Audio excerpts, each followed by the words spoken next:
Donc je m'appelle Aurore et Yann Cédric m'a demandé de créer ma première vidéo pour les jeunes diplômés.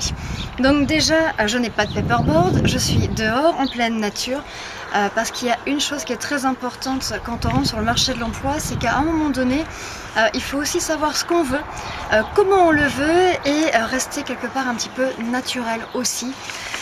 Donc tout d'abord, félicitations. Voilà, je me suis amusée à faire des petits papiers pour vous. Félicitations, c'est déjà une très belle chose. Vous avez réussi à obtenir la formation que vous vouliez avoir. Donc déjà de ça, vous devez être vraiment très fiers.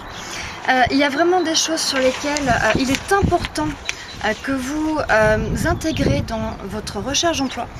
C'est le fait que votre premier poste, vous n'êtes pas un demandeur d'emploi. C'est vraiment très important.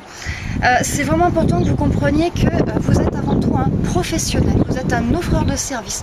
Vous êtes vraiment quelqu'un qui allait pouvoir apporter une solution à une entreprise. Ça, c'est très important de bien le souligner. Et d'ailleurs, Christelle de Foucault le fait très régulièrement et je lui ferai un petit clin d'œil à la fin de ma vidéo. Très important du coup que vous compreniez que ce qui n'est pas à mettre en valeur, c'est votre côté débutant. Ce qu'il faut que vous mettiez en valeur, c'est vraiment ce côté professionnel. C'est-à-dire, je vous l'ai mis là, le côté expérience, expertise, le côté créativité, votre objectif professionnel, ça peut être votre personnalité. En fait, votre force, identifiez votre force à vous. Ne cherchez pas à vous comparer à d'autres professionnels qui ont peut-être plus d'expérience, peut-être 5 ans, 15 ans d'expérience. Cherchez à comprendre quelle est votre force à vous. Il y aura toujours quelqu'un de meilleur, il y aura toujours quelqu'un qui aura un point faible par rapport à vous. Donc l'important, c'est de vous connaître vous et de savoir ce que vous voulez transmettre à l'entreprise. Si ça, vous me suivez là-dessus, on va pouvoir donc continuer. Alors, je vous ai fait un autre magnifique dessin grâce à mon ordinateur où je vous mets que votre expertise, elle n'est pas gratuite, c'est pas vous en fait que vous mettez en valeur, c'est pas vous en tant que tel, c'est vraiment votre expertise en tant que professionnel et on ne la met pas n'importe comment en valeur, vous la créez en fonction du besoin de l'entreprise. Si l'entreprise est à taille familiale, si l'entreprise est à taille internationale, si l'entreprise a des projets de développement, si les choses sont déjà créées, vous n'allez pas orienter votre expertise selon les mêmes besoins par rapport à l'entreprise. Elle n'a pas les mêmes besoins, elle n'a pas les mêmes attentes vis-à-vis de vos solutions à vous. Donc c'est vraiment important que vous vous renseigniez sur elle, c'est vraiment important que vous sachiez pourquoi vous êtes là, ce que vous allez pouvoir lui apporter, donc de bien prendre le temps de vous renseigner sur elle, d'aller sur la page internet, de faire jouer votre réseau, de faire des rendez-vous d'information auprès de l'entreprise pour mieux connaître le marché de l'emploi et ses besoins. En tout cas, renseignez-vous, c'est la première clé de la réussite. À partir de là, je vous ai mis sur cette feuille la plus grosse erreur que font la plupart de mes candidats qui sont autonomes et débutants. C'est malheureusement le fait qu'au lieu de démontrer, d'argumenter sur le fait qu'ils sont quelqu'un, un professionnel ayant une valeur, ils vont tenter de se justifier. Ils vont dire « oui mais je suis débutant, mais je peux quand même faire ça ». Non. Il y a un moment donné où il faut vraiment que vous vous entraîniez dans votre discours à non pas vous justifier du fait que vous sortez des études, que vous avez fait que des stages, mais au contraire, c'est vraiment en rapport à ce que je disais tout à l'heure, que vous connaissiez vos forces et qu'à partir de là, vraiment vous essayez d'identifier en quoi vous êtes un bon professionnel pour cette entreprise-là par rapport à son contexte à elle.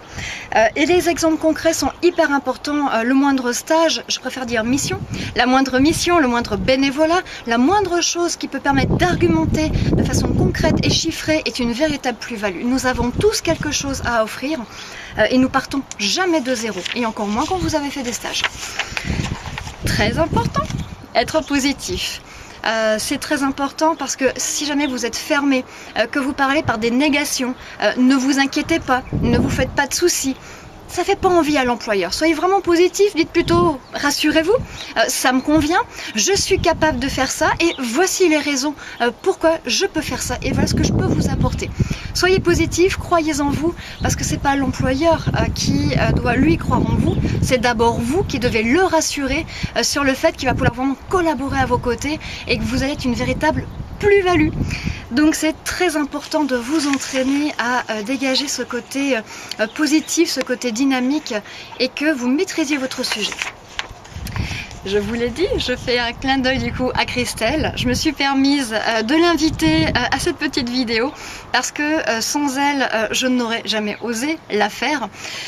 Donc du coup, Christelle, petit clin d'œil, je voulais du coup vous parler à vous qui êtes débutants, qui cherchez votre premier emploi. Vous parlez du coup de la chaîne de Christelle qui va vraiment vous donner toutes les techniques de recherche d'emploi.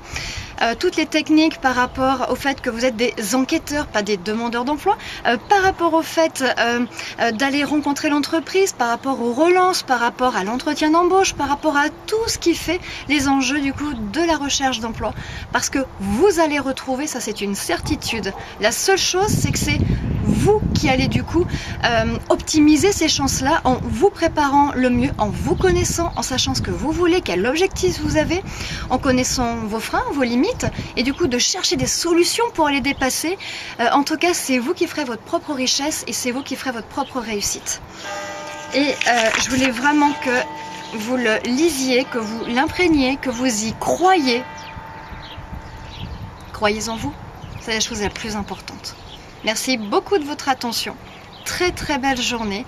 Profitez vraiment du temps que vous avez aujourd'hui pour voilà, prendre soin de vous, être optimiste.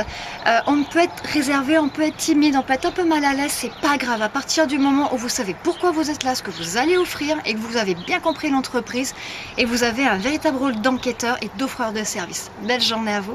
Merci. Au revoir.